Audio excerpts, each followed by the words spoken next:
Let's see. So let's begin with today's seminar. So it's a pleasure to introduce today our speaker Boyan Sirakov from Rio, and he's gonna tell us about some nice stuff on two conjectures for elliptic PDEs. So Boyan, please. Thank you, Andrzej, and thanks to all the organizers. I'm extremely pleased to be invited to the seminar to be talking here. So thank you very much again. Well, it's in that talk I'm going to tell you about the recent work we did with Philippe Souplet from Paris on a new result for the Vázquez strong maximum principle, as well as on the Landis conjecture, and the way we found to treat these two problems in a couple of situations, in a couple of particular cases. Well, so to start and let's set a little bit to give us the setting a little bit. You might think of we have a general uniformly elliptic operator, be it in the linear, say, be it in divergence form or a non-divergence form. So either an operator like that or an operator like that. And actually, we don't necessarily need it to be linear. For instance, it could be a Hamilton-Jacobi-Bellman operator, a supremum of such operators over here, say an extremal operator of Puch type. And just to fix notations, as is most often done, I will call B and C respectively the first order and the zero order coefficients in these operators. So B and C will stand for the coefficients before there in front of derivatives and in front of unknown function. I'll denote with L of U any of these things, whatever. And in general, we consider solutions or super solutions that in the natural weak notion, be it weak Sobolev in case the operator is in divergence form, that is functions which are locally in H1, or viscosity, in this case, LQ viscosity solutions, if the operator is in non-divergence form. Okay, so that's the operators we consider, and well, we take the uniformly elliptic operators, and the lower order coefficients are assumed to belong locally to Lebesgue spaces, which are such that weak solutions of equations driven by such operators satisfy the generalized maximum principle. That is the Stampacchia inequality in case of in the divergence case, or the Alexandrov-Backelmann-Puch inequality for the non-divergence form operators, and respectively the Harnack inequality. So this in this situation would be like the first order coefficients are in LQ for some Q bigger than dimension, and zero order coefficients in LP for P bigger than n over 2 in the divergence case, or an unknown but existing constant, which anyhow is smaller than n in the non-divergence case. So that's what we assume on the coefficients of the operators. Well, that's the operators we are taking here, and I'm going to speak first about the Vázquez strong maximum principle. And to start, let's recall the usual strong maximum principle. I mean, I want to excuse my to ask for, I mean, forgive me. Of course, this is a seminar with experts, and I prepare these seminars. Nowadays, we are doing things online, and so we have always a rather broad audience. So at some points, I'm sorry if I'm speaking of things that may look too trivial. So the usual strong maximum principle tells you that if you have a non-negative super solution of L of U, and it vanishes at one point, then it vanishes everywhere. So, if it attains a minimum of 0, it is a constant. Or alternatively, you may say that if a subsolution touches a super solution from below, then they should coincide. Okay. Now, in 1984, Vázquez realized and showed that actually the zero order dependence in the operator need not be Lipschitz at zero, maybe a little bit non-Lipschitz at zero. And I'm going to describe how much exactly it can be non-Lipschitz at zero. So yeah, so we may take an equation, for instance, such as Laplacian of u smaller than f of u, where f is some function which is a bit worse than u at zero. And we still have the same property. Now, well, how much exactly can this f be? So to start, yeah, the strong maximum principle, once more, well, how can we think, a way to think of this is, well, first to start with, concave functions which attain minimum are constants, okay? Now, beauty of elliptic PDEs is that many such results are not, which are true for convexity concavity, carry over to sub-1 super solutions of elliptic equations. So we don't need the second derivative to be negative for that. You know, it's enough that the trace of the second derivatives be negative. That is, the concavity in the concave directions is a bit stronger than the convexity in the convex directions at every point. And still such functions cannot attain a minimum except if they are constants. Now, adding lower order terms, say we don't have to have a zero here. We don't have to have that to ask for the Laplacian to be zero. We may have a positive function which attains a zero minimum. And still, the strong maximum principle says that if under such a function, you cannot put its Laplacian, right? So exactly that's another way of stating the strong maximum principle. Now, if we take something which is a little bit bigger, depending on u here, thinking of powers, this is no longer true. If instead of u to the power 1 here on the right, we take u to the power p, for any p smaller than 1, now this is already too big around a point where u is small. U to the p is already too big, and there is space to put a function to find, there is space, some functions may give space to put their Laplacian under u to the p with p smaller than 1. And this is very trivial to find an example. Just take appropriate power of the distance to the origin, power bigger than 2 in this case. So it's a classical even solution. It's even a solution that just satisfies evens of the equality. So Vázquez result actually in particular says that the threshold between u and u to the p, there is a threshold, and it is strictly between u and u to the p for p strictly smaller than 1. More precisely, the following holds. If we have a function f, which is say 0 at 0 and non-decreasing, then the strong maximum principle holds for this inequality. If the 1 over square root of the primitive of that function f is divergent, is not integrable at 0. Right, so what is the main example for such functions f? Well, such functions f can be, for instance, functions which behave at zeros, like f of s is like s log s to a power, and that power may go up to 2. And actually, that's the main example. That's what you would encounter in applications of this theorem. In particular, the case is a equal to 1 and is particularly relevant, and also a equal to 2.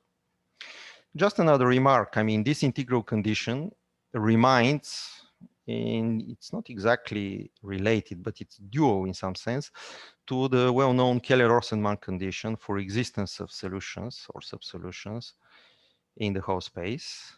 But there, that integral is taken at infinity. There's a sort of a link between these problems. Now, well, that theorem gave rise to a lot of work, really lots of work, and there's been really a huge amount of papers on extensions of the Vázquez maximum principle to weak solutions and to more general operators, quasi-linear, fully nonlinear, singular, degenerate. So in particular, there's nowadays already a rather well-known book by Patricia Pucci and James Sarin called The Maximum Principle. It speaks in general about maximum principles, but it is in particular centered on the Vázquez maximum principle and proves various forms of the Vázquez maximum principle for very general divergence form operators, possibly also modeled on the PUC. Also, there's a number of works together with Hengizu. So in these works, they show that the Vázquez integral condition on the nonlinearity F is also a necessary condition for the strong maximum principle to hold for an inequality of this sort. And that it is sufficient that the function f be non-decreasing only in a right neighborhood of 0 rather than on the whole. That's this non-decreasing hypothesis comes from a use of the comparison principle, which I'm coming to now. And that condition actually can be removed in some very particular cases, as has been shown recently too.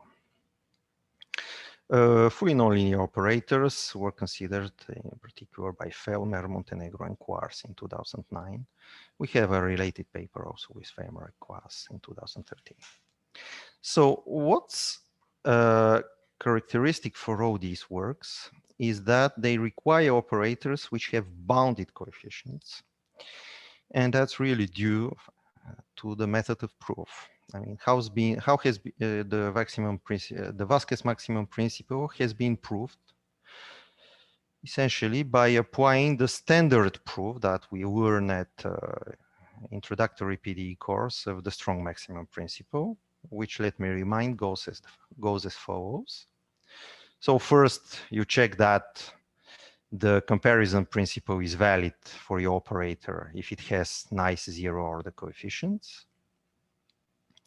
Then you construct a radial subsolution in an annulus with different values, say 0, 1, on the boundary of the value, on the two boundaries of the annulus, and such that its normal derivative on the boundary does not vanish. Then this is enough to deduce the Hopf lemma. And once you have the Hopf lemma, you prove the strong maximum principle by well-known continuity connectedness argument. So where does the integral condition of Vázquez come into play? It comes into play in this second part, in this second step, which is in the second step here. And in that step, what do? We prove actually that there is a radial subsolution. And to do that, we solve a boundary value problem, an ordinary differential equation. And for that, we need to be a priori to have a radial. In general, actually, it's always constant coefficients. So for instance, let's take this equation, this simple equation here, Laplacian of u plus b of x du equal to f of u. To get a subsolution, a radial subsolution of that, we simply replace b by its minimum. And now this is an equation with constant coefficients, and we look for a radial solution of this inequation. That is, we get an ODE, solve the boundary value problem for this ODE with different values on the two sides of the interval.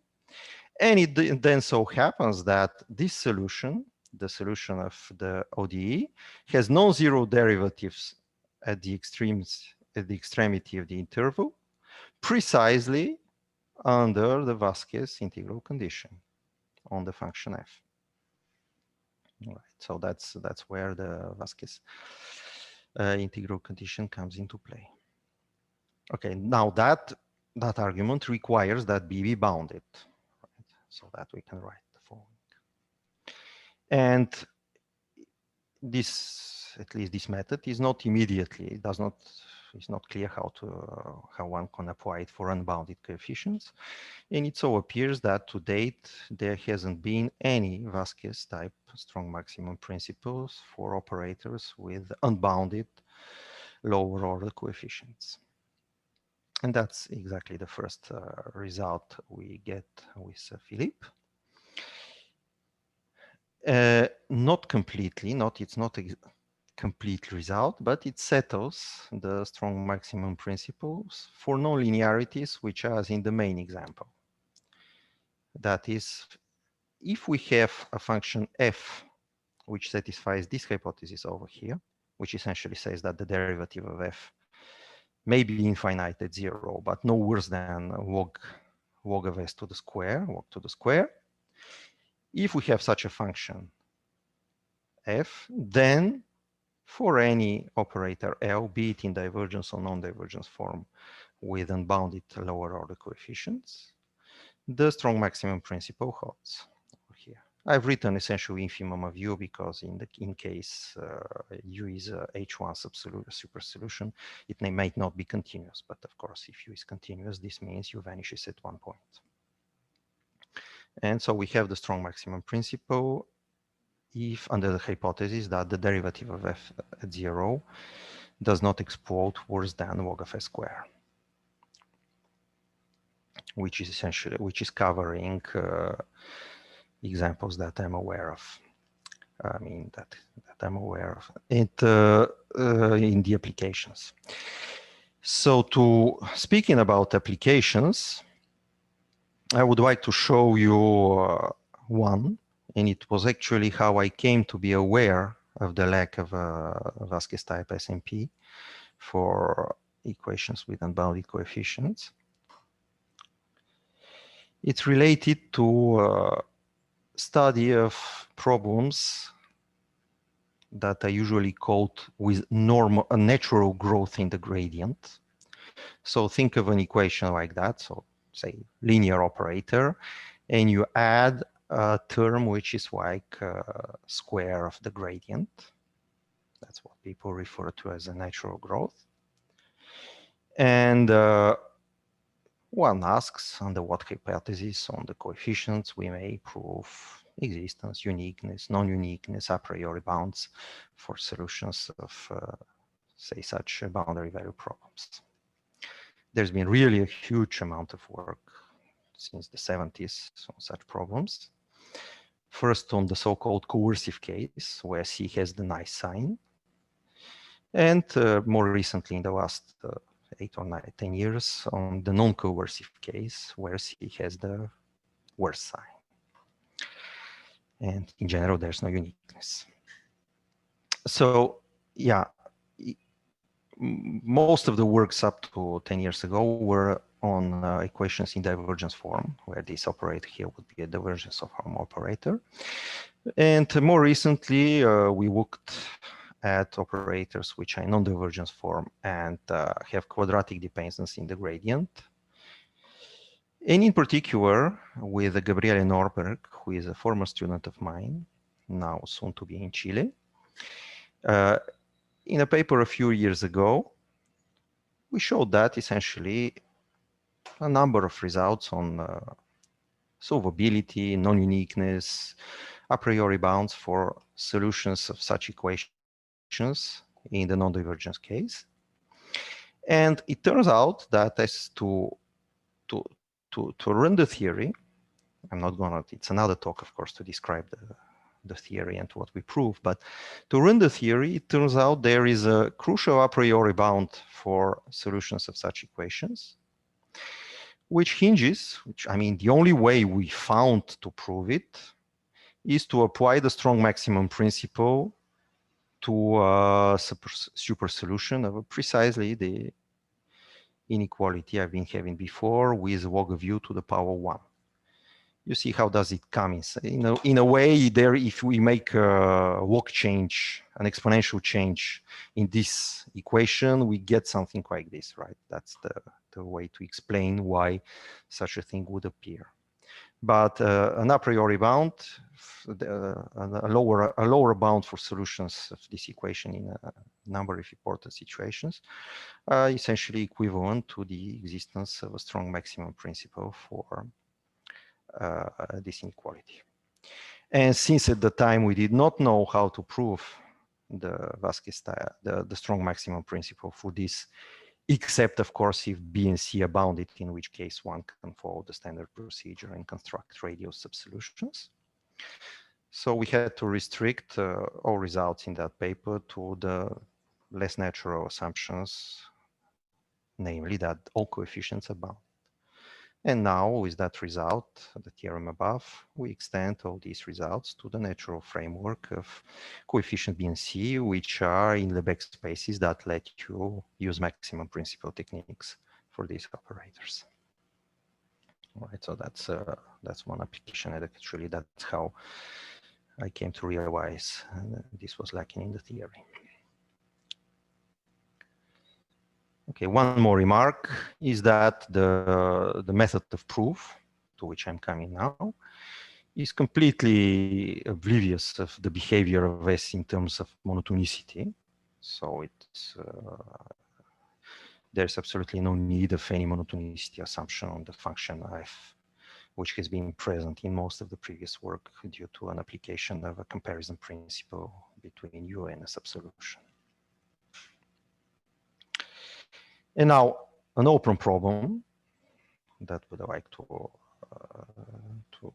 mention is obviously, can we improve that hypothesis over here to the full Vázquez integral condition? I mean, for instance, take S log S log log S or something like this. We do not know. Well, at first glance, this integral condition is rather an ODE one, but one would still expect the result to hold, even though it is not obvious how to write an ODE in the case of unbounded coefficients. That's one open problem I would like to mention. Well, continuing, well, what's the proof based on? Well, the proof is based on the Harnack inequality, or more precisely, the Weak Harnack inequality, in which the constant which appears in the Harnack inequality is optimized with respect to the size of the domain in its type and the norms of the coefficients, or what I mean here, the lower order coefficients of the operator L. So I assume that, of course, everybody, almost everybody knows the Weak Harnack inequality, but well, it says the following, that if we have a super solution in, say, some set, take a ball with radius r+1, then some epsilon norm of U in any compact subset is bounded by a constant times the minimum of U on this compact subset. And the constant epsilon here depends only on dimension and ellipticity. Actually, in the divergence case, it depends only on dimension and is known. It is n over n minus 2. Anything lower than that.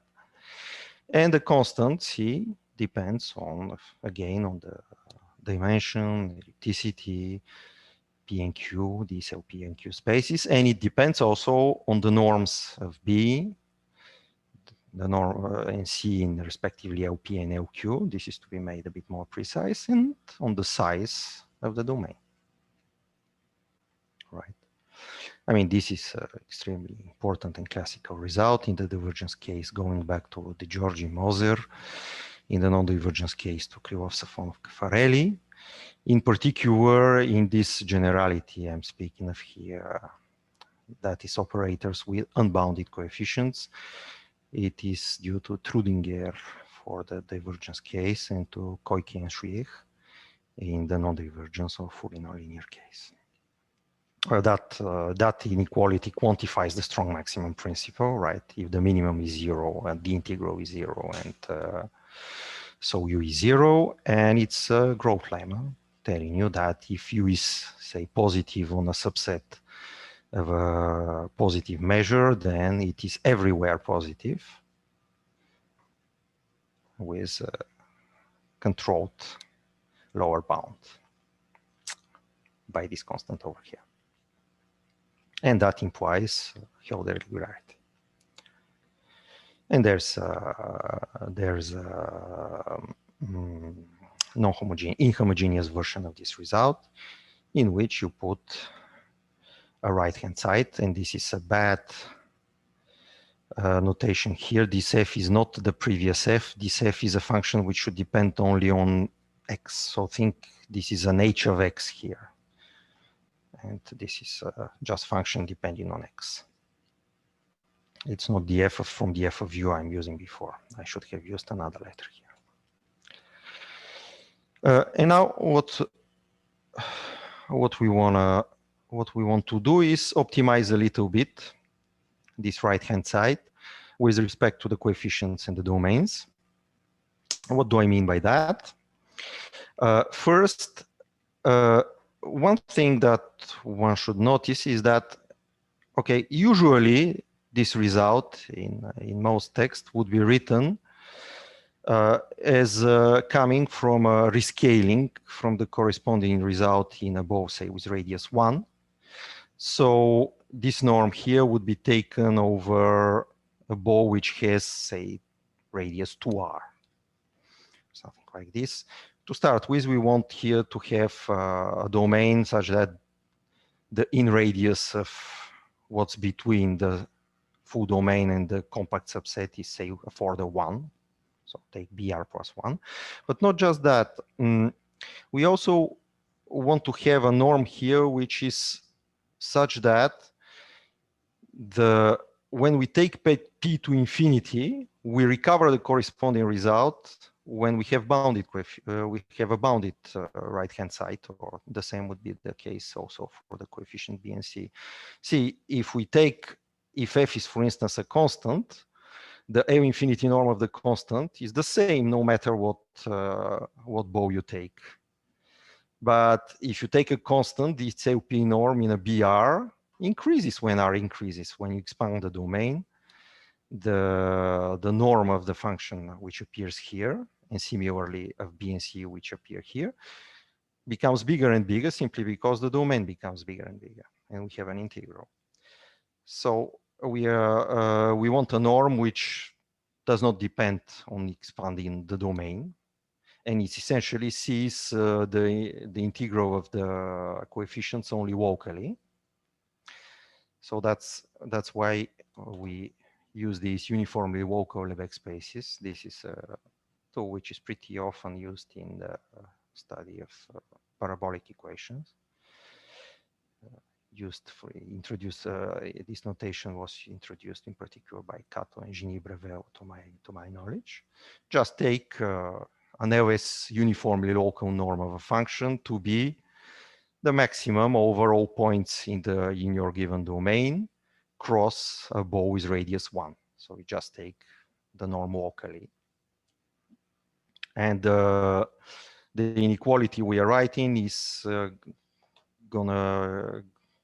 we'll have only local norms of B, C, and F, uniformly local norms in B, C, and F.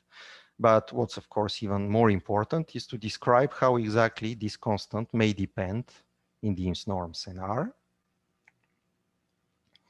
And so here's what happens. Set the following quantity. I mean, first the following constants. Let beta, for any R bigger than n, let beta R be 1 over 1 minus n over R, gamma be 1 over 2 minus n over R. In particular, if R is infinity, this is just beta is 1 and gamma is 1/2. And set capital A to be essentially of order the LQ uniformly local norm of B to the power beta, and the LP uniformly local norm of C to a power gamma. So if Q and P are infinity, this is just B, just the power 1 and power 1/2, which is what you may expect to find. And with that notation, one finds that the constant is can be controlled by exponential of A times R.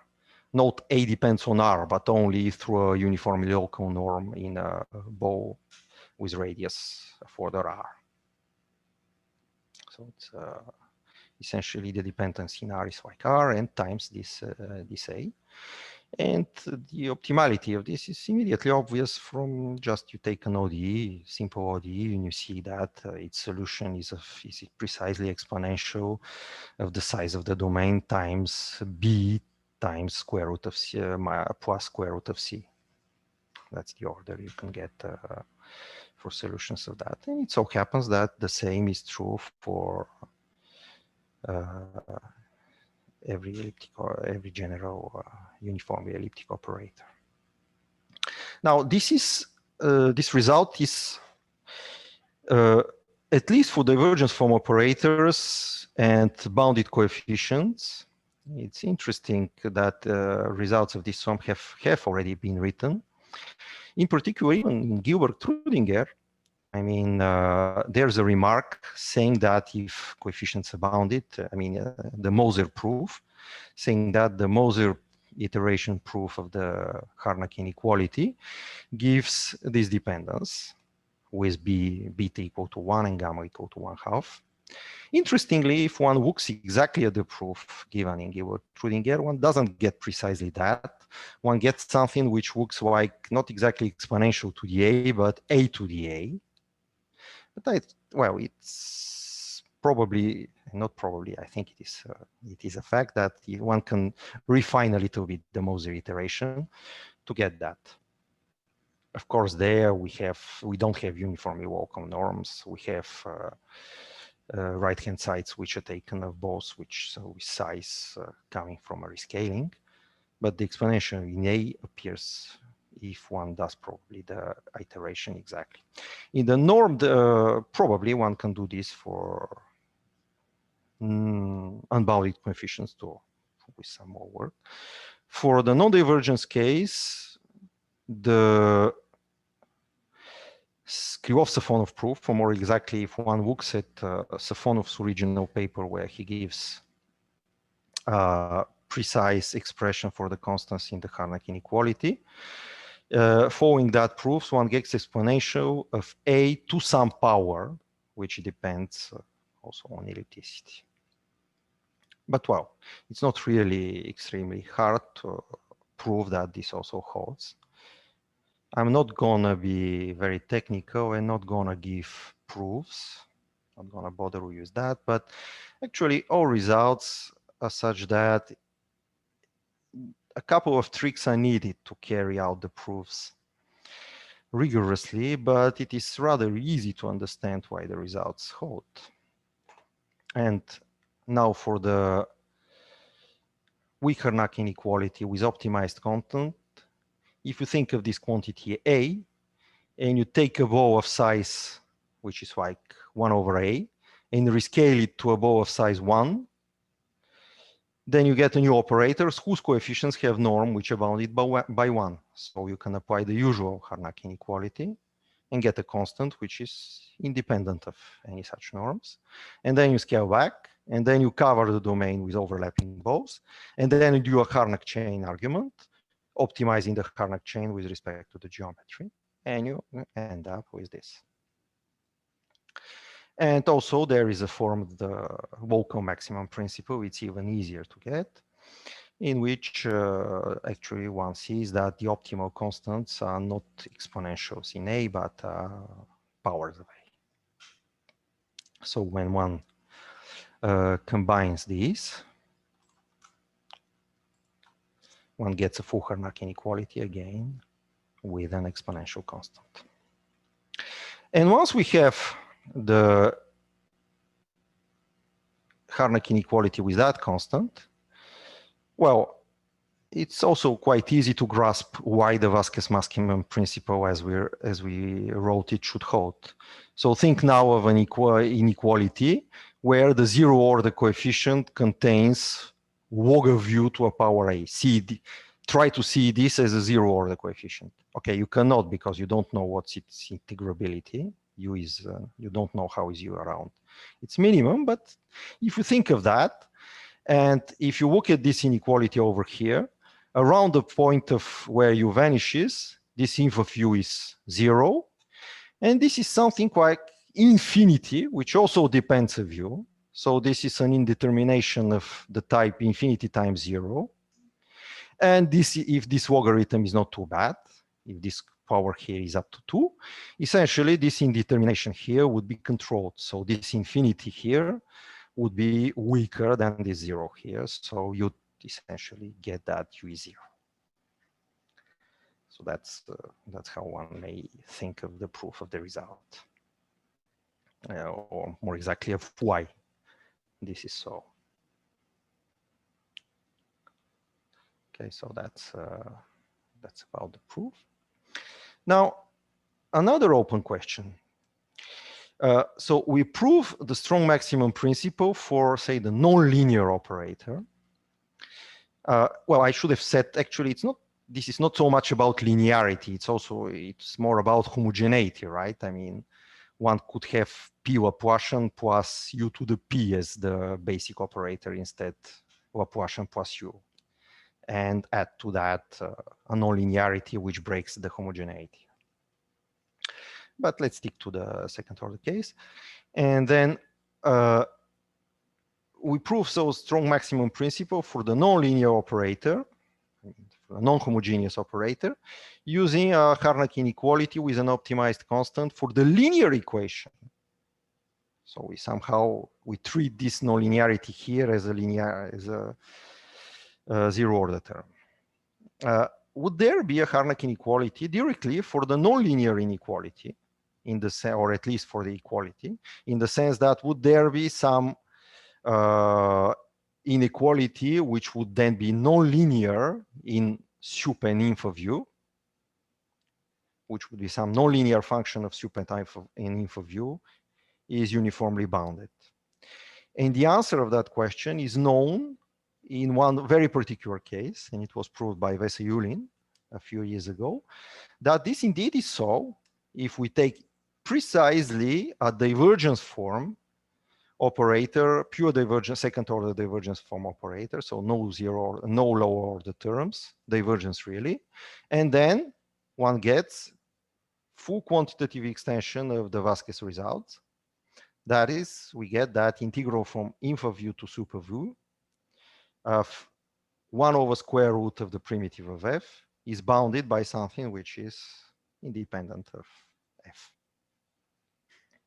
Right, that's of course, if f is 0, this is the usual Harnack inequality, right? The proof is not easy, uses strongly the divergence structure and the result of the Benedetto-Trödinger type, where one writes ordinary differential equation, again an ordinary differential equations for the volumes of the super-level sets of the solutions. And the existence of something like this for other operators, say a Pucci operator, is completely open. And one would think it might be true. So one would wonder whether we should be able to prove something like this by applying Kirchhoff-Safronov-Caffarelli type iteration, in which, of course, each step would the bad behavior of f, which would make each step somehow worse, but the iteration should close precisely because the derivative of f of 0 is not too bad. That's another thing which looks quite interesting in that context. Okay, now I'm going to move to the other question, to the other problem, to the other conjecture we looked at, and that's the so-called Landis conjecture. So Kondratiev and Landis wrote a survey, a really impressive survey in 1988 on qualitative properties of solutions of elliptic PDEs. And one of the questions they asked, obviously it's been considered before, in particular, Landis has been asking that question. It's extremely simple question. So take just Laplacian plus a potential, and is it true that solutions of this equation in, say, exterior domain, where C is some bounded function, cannot decay super exponentially at infinity? Or more precise question, is it true that there exists a constant which should depend only on a bound for the potential C, such that if U decreases at infinity more quickly than exponential of minus c distance to the origin, then u has to vanish. And despite of the fact that this simple question, simply working question was asked more than 30 years ago, it is still quite open for real solutions. Originally, the question concerned also complex solution in R2 and complex Cs. So that question still has not got an answer, but there's been a lot of work and many partial results have been obtained. And I'm going to review these. Well, the same question, of course, has a few variants. One may ask, and what if the solution is not defined just in an exterior domain, but is an entire solution? Even for that, the answer is not known. There's a conjecture by Harnack, which says that there are no solutions which decay a bit quicker, like an exponential to a minus distance to the origin to a power bigger than 1. That's also open in dimensions bigger than 2. And of course, one may wonder, and how about more general operators here than the Laplacian plus a potential? So the original question got a quick answer for complex solutions, and it's quite interestingly looking. In 1991, Meshkov proved that for complex solutions, I mean C's complex, I mean solutions, complex solutions and complex C's, the result is false. I mean, the conjecture is false, and actually the optimal rate is exponential of minus x to power 4/3. Right, and there's been a lot of developments in that line by Boyan, Harnack, Escoriaza, Pons, Vega, Davis, Wu, and others, and many papers based on Karleman types estimates. This is a very powerful technique, but it does not distinguish between real and complex solutions. So answering through that, whether the conjecture is true for real solutions seems out of reach. But I mean, there are really many results in line of Meshkov's result, very more precise and general results.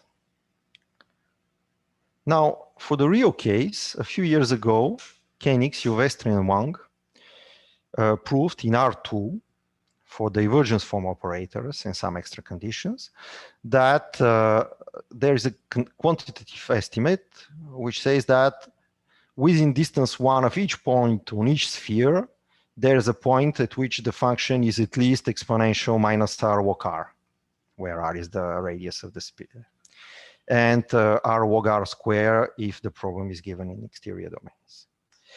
So since this paper appeared, a number of generalization, in particular by people from Harnack school, has appeared. So these works consider dimension 2 and equations in divergence form. There are various rather general results for such equations, and they all make some hypotheses of the lower order coefficients, in particular of unboundedness.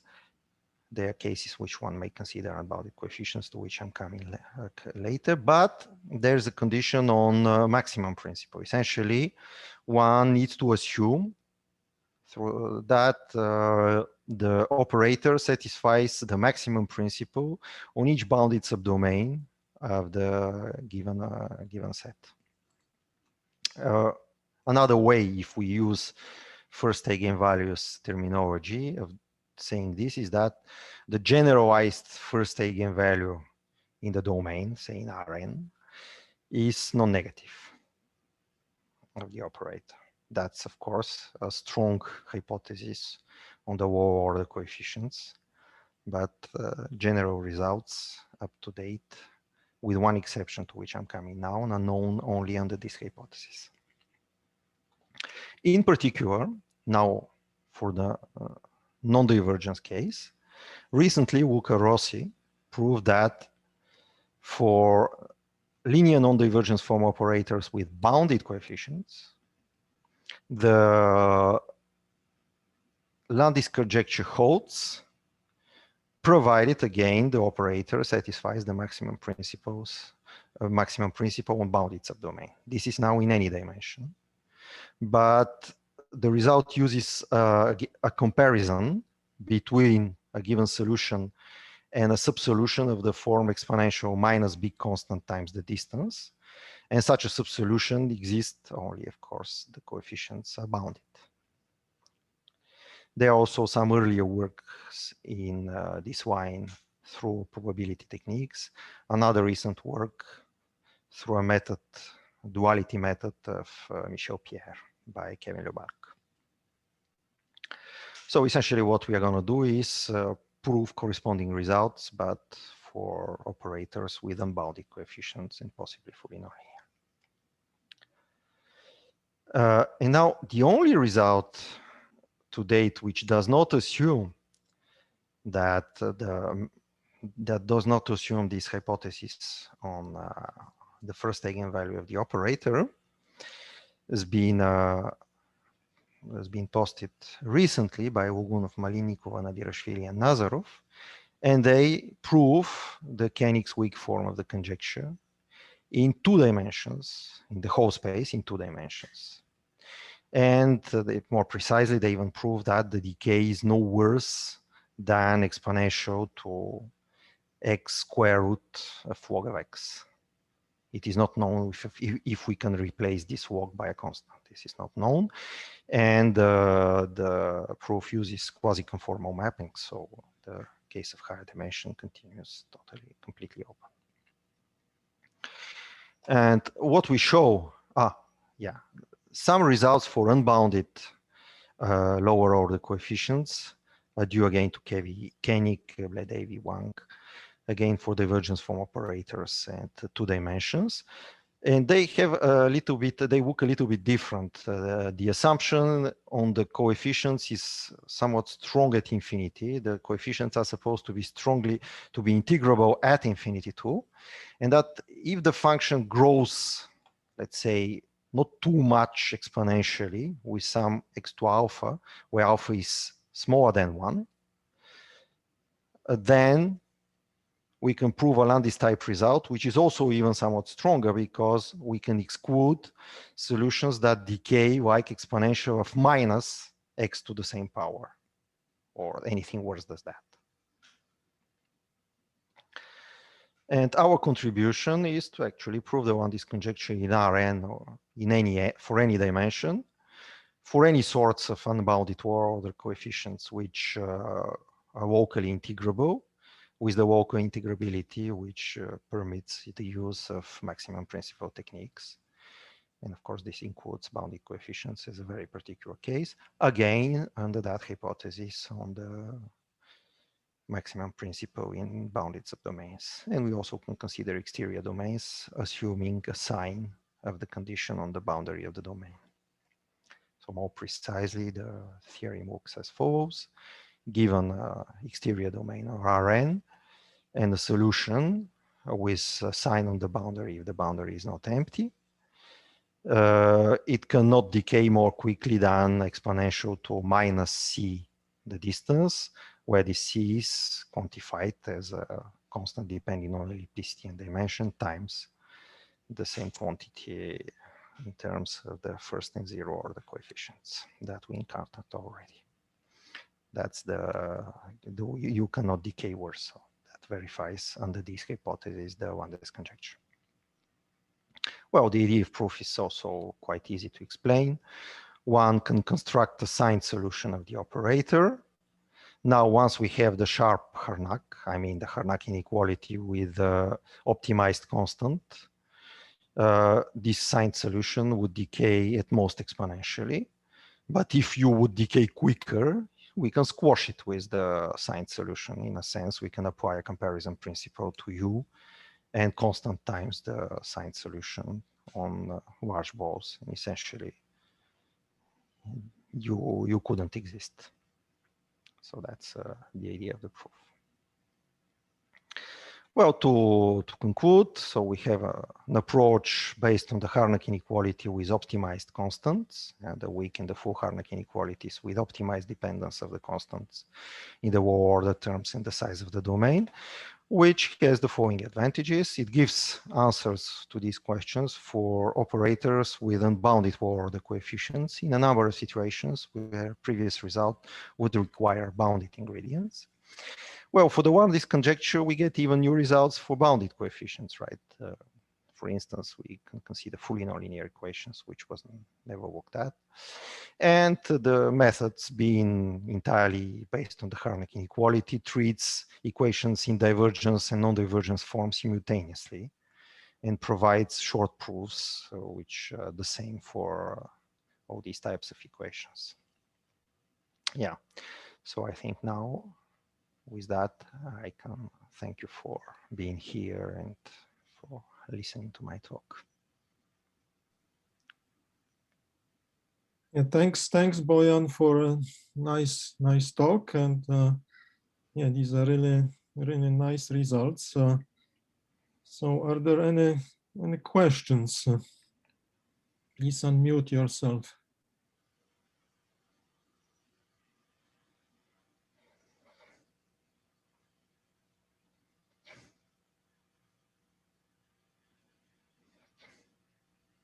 So maybe I will have a comment. You know, there was a really nice result in last year, maybe the year before, about you know, Krylov had this kind of extension of the maximum principle that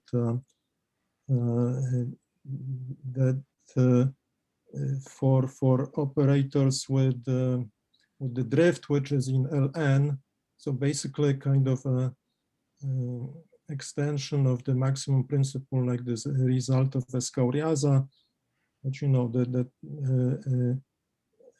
basically maximum principle for so for strong solutions, but with the drift in Ln and allowing for the right hand side in some LP space for t less than n. So I would imagine that you know, after this, probably you know the whole machinery of because basically once you have maximum principle, then you can kind of crank up the local principle weak Harnack. So perhaps it's not exactly the same. You see, I'm not completely sure to know each detail, but it's not exactly Ln. It's not just the maximum principle. To get to Harnack, you need a bit more. You know, there were some recent papers by Sakelaris and other people where actually they prove like scale invariant Harnack inequalities, but it requires coefficients which are not exactly Ln. They are between Ln and LP with 4p bigger than n, but there is a hypothesis, right? There is a Marcinkiewicz hypothesis. So that's where I would imagine would be the limiting case for these results too. In a sense, you need to be able to. It should be amenable to some scaling. It should be a little bit better than what I said about this scale invariant Harnack, so that you can gain something by scaling. I see. Yeah. Okay. Are there any other questions, comments, please?